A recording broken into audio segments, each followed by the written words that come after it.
Hello, second grade artists. Are we ready to get started on this art lesson? I know I'm excited. This is going to take a lot of exploration on your part and kind of like a scavenger hunt, similar to our circle madness, except this is going to involve crayon rubbings. So we're going to take the edge of a crayon, rub it against the surface of something that has texture with our paper in between, and you're going to see this beautiful pattern come to life. So it's your job to look at your house and see the different kinds of items that may have interesting texture if you were to put a piece of paper and rub over it. So you want to feel things that are bumpy, rough, that have interesting designs. When you touch it with your finger, you can feel the dips and the grooves. Those are the kinds of items that you want to use for your crayon rubbings. Always check with mom and dad that it's a-okay to use those items for this week's art lesson. Are you ready to get started? Come on, let's go. So what is a crayon rubbing?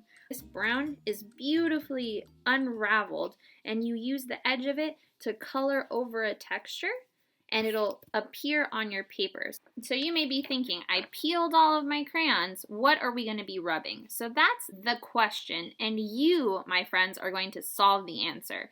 So anything that has interesting texture. So this piece of paper is smooth.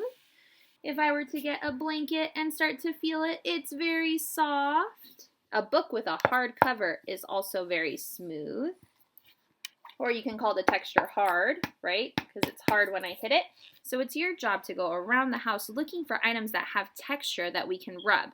I'm going to show you a couple examples. Remember, anything that you decide to use, you have to ask mom and dad if it is a-okay for you to be using that item.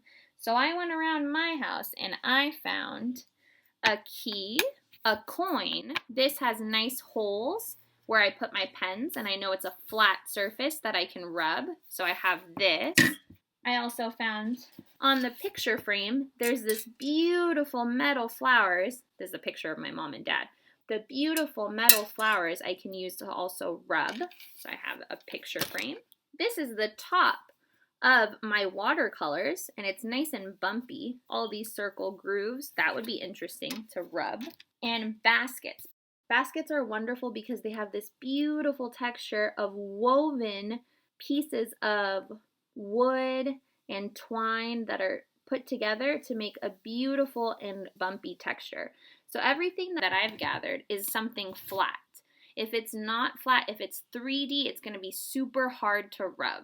I'm going to show you what I mean for the crayon rubbing. The first item I'm going to use is actually this big basket since it's the biggest one. So I'm going to take all of my items, put it off to the side, and what I'm going to do to rub is I'm going to take my basket. I'm not going to put it under the whole thing because then it's going to take up my whole paper. I'm just going to take a little corner, so just this page. So that piece that I've exposed, that's the edge that's going to go against my basket. And so all I'm going to be doing is rubbing my crayon back and forth, and you're going to see my basket start to come alive.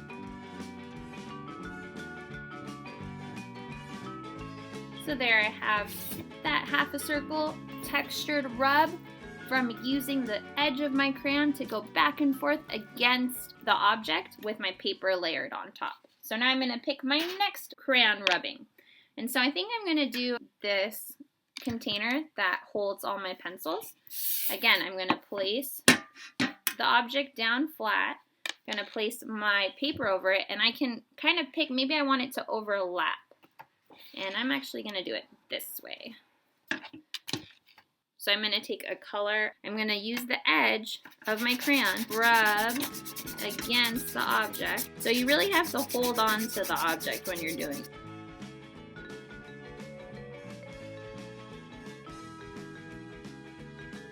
And there we go. I have my second crayon rubbing. I'm actually going to do the key, because the key looks like a lot of fun. So I'm going to place it, again, underneath my paper, feel it with my fingers, pick a new color, and again, using the edge. So with small objects like this, you want to make sure you're holding it down with one finger as you start to rub, and then switch so you can get the other side of it. So there's my key. You can see the edges where the little holes are, and then the side where it starts to wrinkle. I'm actually going to do another key. I want to do one going on top, crossing it, and I'm going to pick the complementary color of green, which is what? You said red, you're correct. So I'm going to take my red, again holding down the key so I can get one side first, Then I'm going to switch, hold the other side of the key. And there, now I have 2 keys. So I'm done with my key. I'm going to move on to the next object, which is another small object, right? It's this coin, and it's actually a peso. It's from Mexico. So I'm going to do both sides. I want to do the part that has the eagle, but I also want to do the part that has that Mayan, Aztec cool thing. So again, I'm going to place it underneath my paper, find where it is. And this one, I can't really hold down when I color it. I can kind of do it on the sides. I can also trap it with my fingers and rub my coin. And look at how cool that came up. And that was the side with the Aztec. Now I'm going to do the side with the eagle. I think the cool thing about the coins when they show up is they have a nice perfect circle, so they always look so cool when they show up.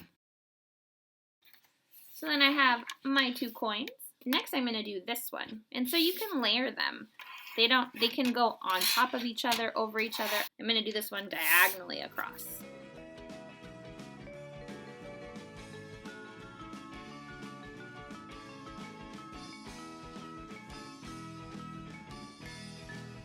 How awesome does it look now?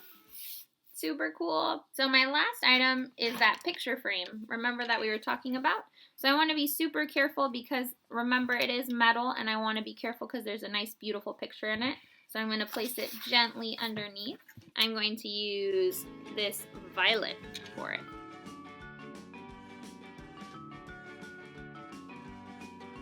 That one came out super beautiful. I'm going to do another one going this way, I think, on this edge of my paper.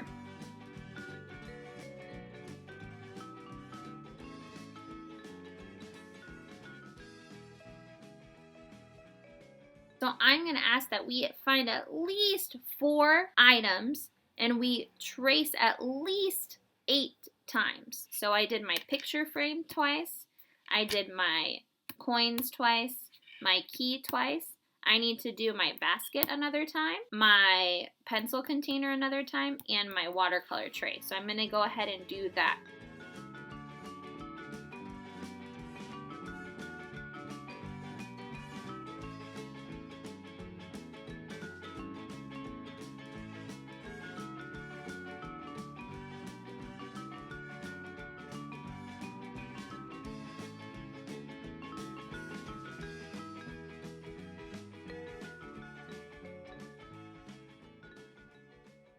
There you have it, 2nd grade, a beautiful composition made of different rubbings from materials we found in our houses. I did each item twice, so I can't wait to see all the wonderful things you collect inside of your house.